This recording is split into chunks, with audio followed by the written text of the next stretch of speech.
કેમ છો મિત્રો? મજામાં? ભાગીદારી પેઢીના વાર્ષિક હિસાબો 11માં તમે ભણી ગયા ને, વાર્ષિક હિસાબ તો હતા, પણ કેના? એકાંકી પેઢી. એકાંકી પેઢી એટલે શું થાય? એવું તો અમે ભણ્યા તો ખરા, પણ ચાલો આ ખબર ન પડી ડિફરન્સ બંને વચ્ચે. એકાંકી પેઢીનો મતલબ મિત્રો એવો થશે કે જે કોઈ એક વ્યક્તિને ધંધો કરવો હોય, એ સવારના પોરમાં 7 વાગીને આવીને શટર ઉગાડે દુકાનનું, આખો દાડો ધંધો કરે, આંખ પીડે શટર પાડીને ઘરગથ્થો થાય, જે કાંઈ નફો થાય બધું ખીચામાં નાખીને ઘરગથ્થો. કોઈ ભાગ પડાવવા વાળું હોય નહીં. આને એકાંકી પેઢી કહેવાય. પણ હવે આપણે જે વાર્ષિક હિસાબો ભણાવવાના છે ને, એ ભાગીદારી પેઢીના વાર્ષિક હિસાબો. મતલબ ઓછામાં ઓછા 2 અને વધારેમાં વધારે 2013 મુજબ 100 અને 2014 મુજબ 50 ભાગીદારો હોઈ શકે છે. બરોબર? તો ભાગીદારી પેઢીમાં જે કઈ નફો નુકસાન થાય એ ભાગીદારો વચ્ચે વેચી દેવામાં આવે છે. 11મા ધોરણમાં તમે માત્ર 3 વસ્તુ તૈયાર કરતા હતા: વેપાર ખાતું, નફા નુકસાન ખાતું અને પાકું સરવૈયું. તો વેપાર ખાતું, નફા નુકસાન ખાતું, પાકું સરવૈયું તૈયાર થતું હતું, તો એમાં એક જ જણો હતો એટલે. પણ હવે ભાગીદારી પેઢીમાં તમારે નફાના ભાગ પાડવાના આવે છે મિત્રો. તો નફાના ભાગ પાડવાના આવે તો એની અંદર તમારે 2 વસ્તુ વધારાની એડ કરવાની થાય. નંબર 1 નફા નુકસાન ફાળવણી ખાતું,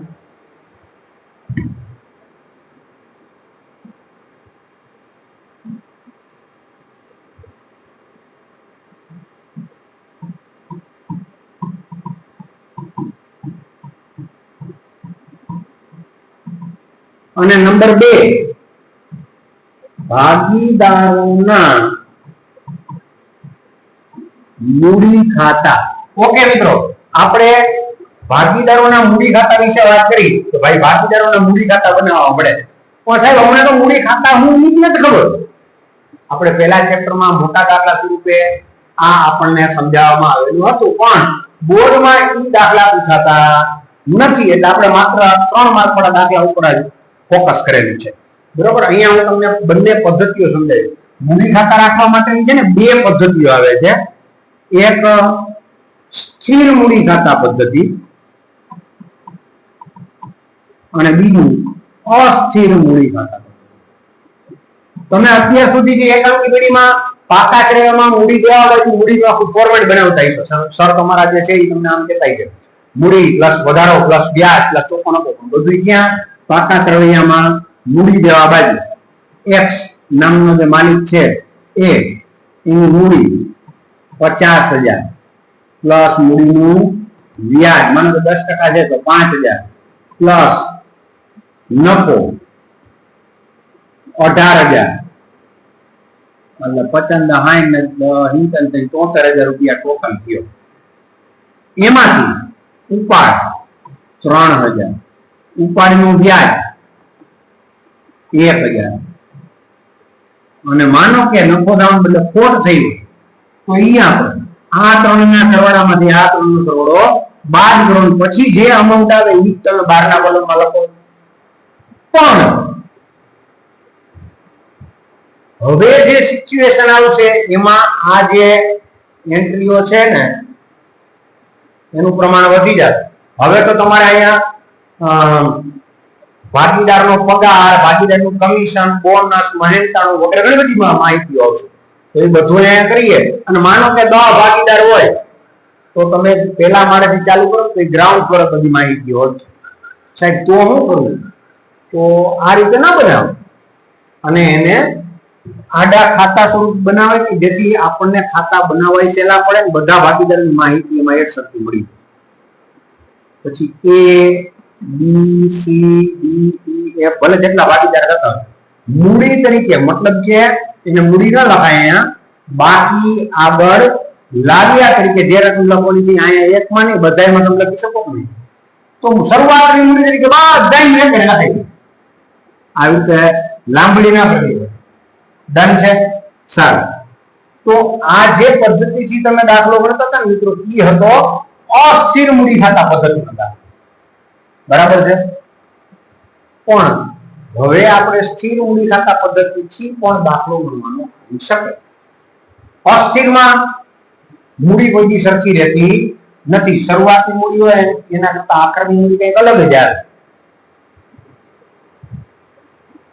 તો અહીંયા તમારે 3 ને બદલે હવે 5 વસ્તુ બનાવવાની રહેશે.